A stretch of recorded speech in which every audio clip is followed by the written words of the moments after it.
Hello viewers, welcome back. In our previous session, we have discussed about what are the hardware and software requirements of Android application development and how to set up the Java environment and downloading of Android Studio. In this session, we are going to discuss about how to set up Android Studio, installing Android SDK and development tools of different versions, and setting up an Android virtual device. Now,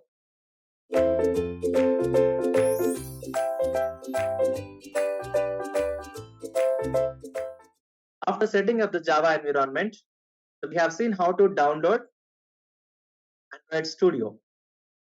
As we discussed, after downloading Android setup, we got a patch file, and when we run that particular Android Studio, it will ask for the default location where you want to store Android Studio and Android SDK. So you can go with the default settings, or else you can change the location of Android SDK. After successful setup, you'll see a welcome window like this. So it will show you multiple options. Initially, when you try to set up Android Studio, you may not see on the left hand side whatever are there, the recent projects, you may not see that here in your window. Probably you may see directly this part. So here we will see the multiple options to set up a new studio project and to open an existing studio project. Let us suppose when you are trying to load the existing Android project to update, then you can choose this second option and get from the version controls like Git or GitHub. I'm going to put the examples what we are going to discuss in our future sessions will be available in the GitHub. So from there directly you can access and you can execute it. And the profile or debug APK, you have developed something or else your friend has developed some application, you don't want to share the code. So just simply get an APK file of that particular project and execute from here. Import from the Gradle or Eclipse ADT. Before Android Studio, we used to develop Android applications on Eclipse environment with the ADT, Android Developer Tool Support. When you join a company, you want to update, means the company wants to update the old projects, so which are built on or developed on Eclipse, then you choose this option to import that particular Eclipse ADT projects.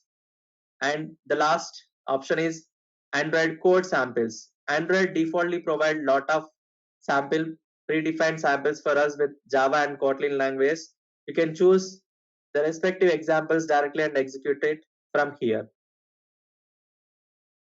These are all the different options or features are available for us. Now,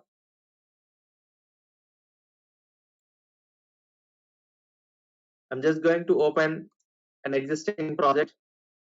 It looks like this. It will take some time to load the project. If your system RAM is good, you may not see any delay. But if your system RAM is less than 8 GB, you'll see a lot of delay in building a project. The next step is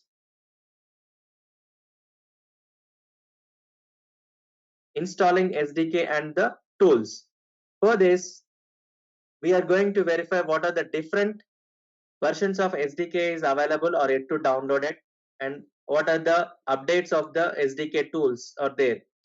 So for this, we are going to the direct options available here for us.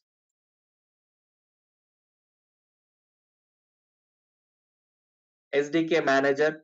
Okay, you can directly choose it from here, or else you can choose from the tools window of your Android Studio, AVD manager and SDK manager. So this SDK stands for Software Development Kit. Click on this. It will show you what are the Android versions you have downloaded or installed so far and what you have not. So the checkboxes, what are there? Android 9.0 Pie version is completely installed. 10th Q 29th version is installed, but some update is available. Okay. At the high level, you'll see only these particular version numbers. But if you want to see the in detailed folders of this particular versions, on the bottom right, you'll find show package details checkbox. Check this. For individual version, what are the subfolders or the subfields are available will be expanded. So these are all the different versions of Android are available. For every SDK version, we'll see multiple things like SDK platform, which is your SDK, and sources. Like even when you are offline, when you are using offline, then you can access some of the documentation. So for that, we'll use sources. And these are all system images. Whatever you see, these are all system images. All system images are there. So here, if you are developing an application for TVs, Android TVs, then you have to download this system image. If you are doing a mobile application development, generally mobile and so tablet application development, you can go with this x86 and APIs, Google APIs. So for the general applications, we'll go for x86. So if you are dealing with the Google Maps or location based services, such kind of things, then we'll go with the Google API services image. So this is going to take little load on your system. So that is why initially we'll install with these two. Now I want to update some more. I want to install an image of this 64 or x86. So just select this checkbox. Okay. Then click on apply button. So it will show you the details like what you are going to download, what is the size of the file you are trying to download, and where it is going to be downloaded. I just told you like, the SDK will be stored in a default location, that is in the users, your computer name, app data folder, inside that local folder, inside that Android and SDK. So now click on OK button. So it will show you how it is getting downloaded. See, it clearly showing like packages to install. This is what you're trying to install. It is preparing for the download, and now it's downloading the zip file. After this zip file has been downloaded successfully, here you can see how much percentage of the file has been downloaded. After 100%, then it will unzip this particular folder what has been downloaded. It will take some time. We have to sit idle. Please do not touch on any of the other screens. Please sit idle and so observe that what's happening here. It is unzipping the file now. You can see the status here.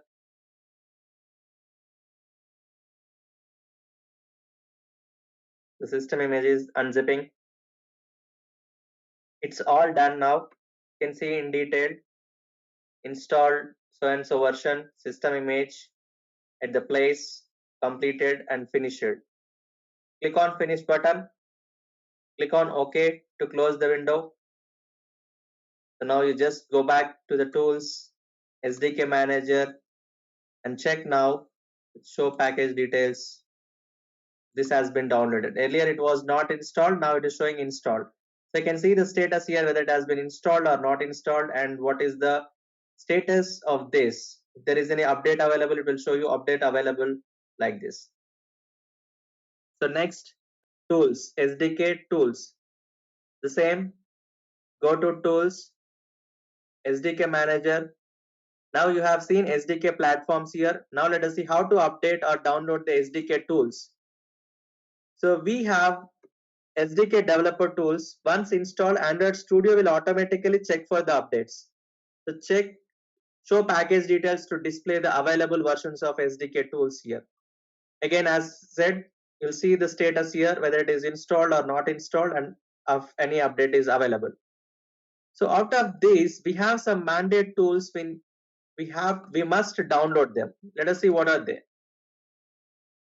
SDK tools is required, SDK platform tools is required, SDK platform is also required. These three are mandate. Platform tools, tools, and the SDK platform means like version, whatever the version you are working with. System image is mandate if you are working with the virtual devices. If you are running your applications on the real device, you do not need to download this particular system image. Now let's come back to the SDK tools of your SDK manager. As I said, build tools is downloaded but update is available. Next, SDK platform tools is downloaded but update is available. Intel HAXM is what required.